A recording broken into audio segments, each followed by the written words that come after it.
Every year, there's always a topic that by June, people are turning to us and begging, please write a prediction about this. For 2014, that's wearables. What's our take on that topic? They are a great market. They do merit the excitement. We think for this year, it's a $3 billion market. We think the biggest component of that will be smart glasses. We think about 4 million units will be sold at about $500 this year. The next category will be the fitness bands, probably about 4 million units. Slower ASP, so about $140, and then there's the smart watches, which will be about 2 million units, but at about $200 on average. Now, I spent a couple $1,000s a few years ago to get laser eye surgery, so I don't have to wear things on my face. For me and all the people like that, why would we want to go back to putting smart glasses on? What we think is the driver for this is that it's another screen in the array of screens that we use to get the information that we like having. So that we think is a major benefit of it. And if it delivers, then people will acquire these smart glasses. Makes sense. But does it get rid of the smartphone? Would I use this to read long documents or to watch a couple of hours of movies? No, it's a complement. It adds to what we already have. It's a small screen which we can see in the top right-hand corner. So if you wanted to watch a video on this, it would really strain. So I expect very few people would want to watch a 2-hour video, let alone read a book. But for small things like text messages, like Facebook updates, like emails coming in, then definitely it works out.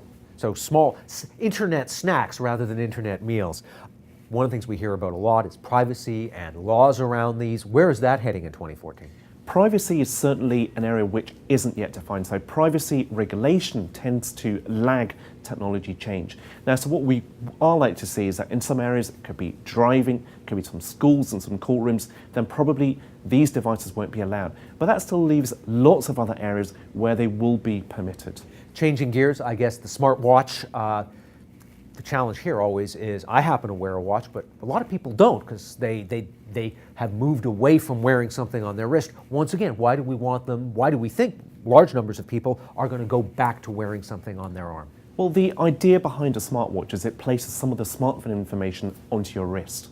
But we think people are already accustomed to looking, to glancing at their smartphones, remember, 120 times a day. And now it's socially acceptable to do that in meetings or with friends. So you don't really necessarily want to have a large slab of smartphone on your wrist. So that's why that market's as small as it is. But the fitness bands have been around the longest. I know lots of people who've had them, and the first day or week that they had them, they just raved to me. Why is the market not bigger?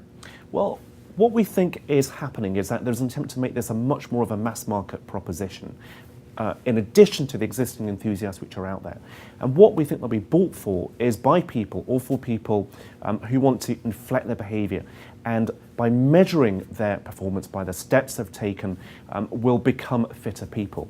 Now, that's quite difficult to deliver using a piece of technology. And we think people will enjoy these, will rave about them, will share their data, whilst the data is worth sharing. As soon as they take less steps, or they have a couple of dull days, they'll start dropping them.